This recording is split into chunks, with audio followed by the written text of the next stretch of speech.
Let me just leave you with a thought this morning. I'm not going to take up a lot of time since we've already had other things. There's a cartoon which has somewhat of a humorous twist to it. And in this cartoon, it shows a mechanic shop, kind of a filling station mechanic type shop. And there are a couple of mechanics working on a car, and they have this car torn all apart. They have the engine pulled out of it. There are springs scattered around on the floor of the garage. There are pistons laying here and there, wrenches all over the place. One mechanic is stretched out underneath the car taking apart the crankcase. And another, you just have to admire the resolve of these two mechanics of trying to find the problem. They're going to go to every extreme to find the problem with this car. And in the cartoon, there's one mechanic leaning over, talking to the mechanic that's stretched out underneath the car, and he's just delighted in his find. He's saying, "Scotty, I think I found the trouble. No gas."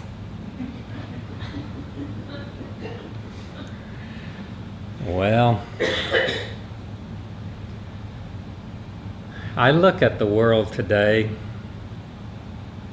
I see the news that's coming in of the conditions in our country and in the world, and it's sad, so sad. There are groups of people out there trying to fix the problems of our country, and I'm going to tell you exactly what I think. They're just tearing things apart. They're tearing things apart thinking they're fixing it.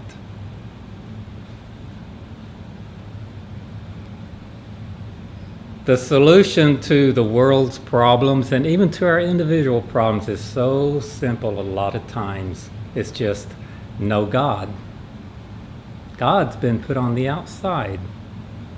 God is run out of our lives, out of our country. Know God. And then we have problems and we think we have to tear things apart to fix it. And the solution is so simple. Get God back into our lives.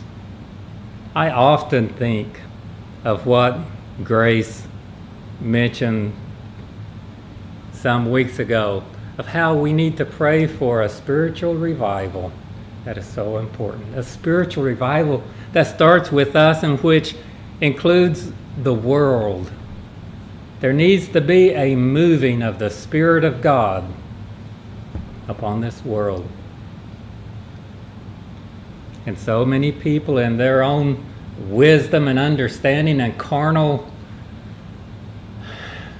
enthusiasm are trying to fix things, and they're tearing them up.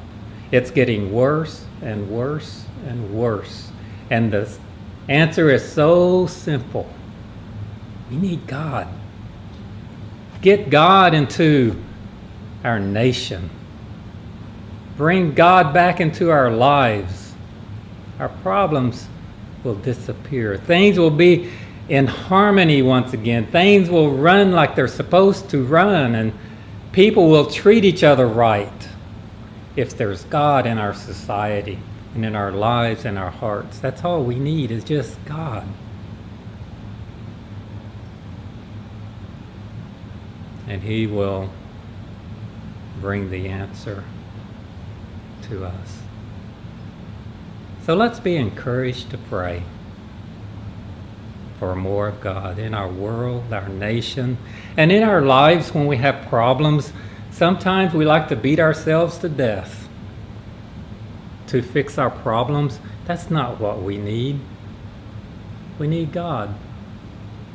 Over in Romans, the first chapter, in the 28th verse, the Apostle Paul was talking about some people who at one time, they knew God. They had God in their lives, but it said that they didn't retain God in their knowledge.